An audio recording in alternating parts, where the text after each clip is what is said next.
সরকারের পক্ষ থেকে আসলে এটি সমাধানের কোনো উদ্যোগ দেখছি আমরা? বুঝিনি প্রথম গণভোট কবে হবে? গণভোট নিয়ে কেউ কেউ বলছে যে গণভোট নভেম্বরে না হলে নির্বাচন হতে দেওয়া হবে না বা নির্বাচনে যাবে না, এমন দাবিও কিন্তু আমাদের পক্ষ থেকে করা হয়েছে।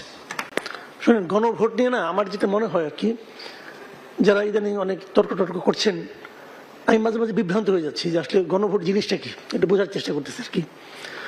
গণভোট তো এভাবে হয় না, গণভোটের তো একটা নিয়ম আছে। গণভোটের অনেক সময় গণভোটের বেসিক্যালি যে নিয়মটা আইনগতভাবে, এটা আগে পার্লামেন্টে পাস হবে, তারপরে গণভোটে যাবে। পার্লামেন্টে যাওয়ার আগে আপনি গণভোটে পাঠাবেন কিভাবে? এটা এক নম্বর কথা। 2 নম্বর কথা হলো, গণভোট হয় একটা ইস্যুতে। ইস্যুটা কি? আপনি সিঙ্গেল একটা ইস্যু দেখেন তো, এতগুলি পয়েন্ট। যেমন ধরেন আমি এক্সাম্পল দিয়ে বলি, 84টা ইস্যু আছে ধরেন, এখানে একটা ইস্যু ধরেন আপনার উচ্চকক্ষ। আপনি কি উচ্চকক্ষ চান?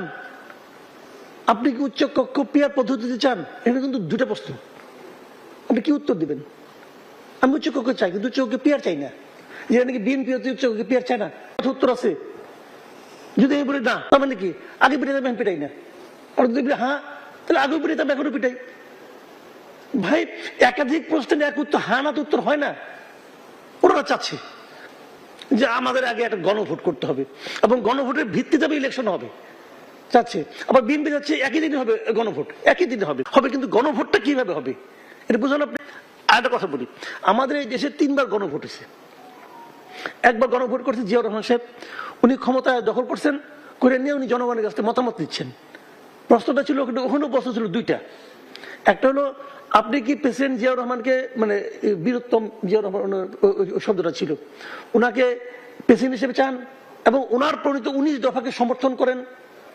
ওটা 2 প্রশ্ন ছিল। এখানে যাই বলে আমি 19 দফা চাই না, ওনাকে চাই, অথবা আমি 19 দফা চাই, ওনাকে চাই না। উত্তর 2টা হতে পারে, কিন্তু ওটা দিয়ে দিয়েছিলেন। যাই হোক, ওখানে অনেক ভোট পড়ছে, 98.7% ভোট পেয়ে উনি জিতছেন, হাফ ভোট জয়যুক্ত হয়েছে। তারপরে এরশাদ সাহেব একটা করছে, উনি ঠিক হুবহু একই আদলে করছেন, যে খালি একটু চেঞ্জ করছেন যে একটা নির্বাচনের আগ পর্যন্ত আপনি কি এরশাদ সাহেবকে প্রেসিডেন্ট হিসেবে দেখতে চান কিনা। এটার মধ্যে একটা শয়তানি ছিল যে নির্বাচন যদি 10 বছর পরে কিছু করার নেই, তো নির্বাচন আগ পর্যন্ত ওটাকে চান, যে এটা তো উনি জিতছেন। সবচেয়ে ইম্পর্টেন্ট গণভোটটা হচ্ছে 91 সালে। এই গণভোটটা খুব ইম্পর্টেন্ট ছিল এই কারণে, এই গণভোটে প্রেসিডেন্ট শাসন থেকে আপনি সংসদীয় শাসনে আসতে চান কিনা। এই গণভোটে প্রশ্নটা ছিল সবচেয়ে অস্পষ্ট প্রশ্ন। সে প্রশ্নে বলা হয়েছিল যে এরকম ওই সংশোধনীটা কি, কততম সংশোধনী ছিল আমার খেয়াল নাই, 12 না 13, আমি ঠিক খেয়াল না, 12। তো ওই সংশোধনীতে প্রেসিডেন্ট সম্মতি দিবেন কিনা, এই ছিল প্রশ্ন। ভাই, জনগণ ওই সংশোধনী বুঝে, ওই সংশোধনীতে প্রেসিডেন্ট সম্মতি দিবেন কিনা, এই ছিল প্রশ্ন আর কি। যা ওটা ভোট পড়ছে, কিন্তু কত পার্সেন্ট ভোট কাস্ট হয়েছে জানেন? 35% ভোট, মানে 34.9% ভোট।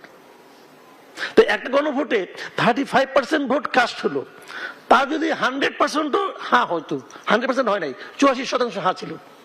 তো যদি 100% হয়, তাহলে 65% লোক ভোটটা দেয় নাই। আপনি তো পুরো জাতির মতামত নিচ্ছেন। কিন্তু গণভোট এরকম হয়। আমাদের দেশের ভোটিং প্যাটার্নটা কি বলেন তো? আমাদের দেশে ভোটিং প্যাটার্ন হলো যে যারা প্রার্থী থাকেন, ওনারা ভোটারদেরকে প্রভাবিত করে, ভালোবেসে, পিঠে হাত বুলাইয়া যেমনি করে হোক কেন্দ্রে নিয়ে আসেন। তো গণভোটে কে কাকে কেন্দ্রে নিয়ে আসবে? গণভোটে ভোটের যদি মনে করেন আপনার দিলেন গণভোট, 5 ভোট পড়লো, 35% মানুষের মতামত নিয়ে আপনি এত বড় একটা সিদ্ধান্ত নিয়ে নেবেন, এটা হয়? ভাই, এটা যারা বলতেছেন ওনারা বলতে, ওটা অবশ্যই জ্ঞানী লোক, কিন্তু ওই জ্ঞান আমার মাথায় ঢোকে না রে ভাই, আমার অ্যান্টেনা ওই জ্ঞান ধরে না। আমি তাদেরকে জ্ঞানী বলছি, আমি মূর্খ, কি করবো? আমার মতো মূর্খের সংখ্যা যদি বেশি হয়, তাহলে তো এটা মূর্খের দেশ। মূর্খের দেশে মূর্খের আইনই চলবে, জ্ঞানী আইন চলার দরকার নাই। আমার সমস্যা আমি বুঝবো। কাজে এইটা কিন্তু ইম্পর্টেন্ট পয়েন্ট। আরেকটা পয়েন্ট আমি বলি আপনাকে, রিস্কটা কোথায়? বিএনপির প্রস্তাবটা এক্ষেত্রে তুলনামূলকভাবে ভালো। ভালো এই কারণে, ওনারা বলছে যে ইলেকশনের দিন করবো আমরা, ইলেকশনের দিন ভোটার এমডি আসবে, তো কষ্ট করে যখন আইসেই পড়ছো এটা সিল দিয়ে যাও, অথবা একটা বাক্সের মধ্যে ফেলাই দিয়ে যাও, ওটার মধ্যে ভোট কাস্টিংটা বেশি হবে। আগে হলে ভোট কাস্টিং কম হবে, এবং এত কম হবে ভয়ঙ্কর। দ্বিতীয় একটা রিস্ক বলি আমি আপনাকে, এই রিস্ক তারা মাথায় কেন নিচ্ছে না এটা আমি জানি না। গণভোটে কি বিএনপি খুব হাসি খুশি আনন্দের সঙ্গে রাজি হয়েছে? হয় নাই। আপনি বিএনপির রাজনীতিটা বুঝতে হবে। বিএনপির রাজনীতি হলো যা বলবেন ভাই সব রাজি, আগে ইলেকশনটা করেন। এগুলো বিএনপির রাজনীতি, একদম বেসিক রাজনীতি। আপনি যা করবেন, কই সাইন দিয়ে দেবো, চোখ বন্ধ করে সাইন দিয়ে দেবো, আগে ইলেকশনটা করেন। ওনারা ইলেকশন হওয়ার ক্ষেত্রে কোনো ধরনের প্রতিবন্ধকতা চায় না, এবং এই জন্য যা যা ত্যাগ করতে হবে সব ত্যাগ করতে রাজি আছে। ভোট দেয়, যদি না জয়যুক্ত হয়ে যায় তাহলে তো এতদিন ধরে যা করছেন সব শেষ, তাহলে লাভটা কি হলো? এই জিনিসটা কি কেউ মাথায় রাখছে? তাহলে কি হবে? এই যে জুলাই আন্দোলন, এই যে সংস্কার কর্মসূচি, সব কিন্তু একটা এতদিনের পরিশ্রম। এই পরিশ্রমে কি ভালো কিছু নাই? আছে। অনেক সমালোচনা করি, আমিও করি, সমালোচনা আমি করি। মনে করেন আপনার 80টা পাইছি, 20টা পাই নাই, ওই 20টা নিয়ে মাঠ গরম করি, কিন্তু আমি করি, কারণ আমি 100% পাইতে চাই, ওটা আমি করি। কিন্তু 80টা যে পাইছি, এই 80টা আপনি শেষ করে দিবেন একদিনে,